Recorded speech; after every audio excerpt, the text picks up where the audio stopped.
Our second batch of crescent. Parchment paper yan nasa ilalim. Papaalsahin lang natin uli kasi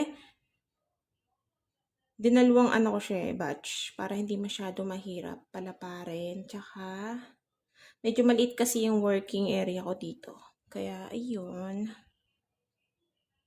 Diba? Mukha naman siyang crescent. Hayaan nyo na. First time ko lang naman yung ginawa.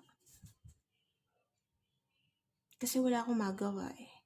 Papaalsahin ko lang yan. Tingnan natin mamaya yung outcome. Kung karapat-dapat na ba siya maging... Okay. So, sige na. Bye-bye! Pakita ko sa inyo mamaya ang outcome.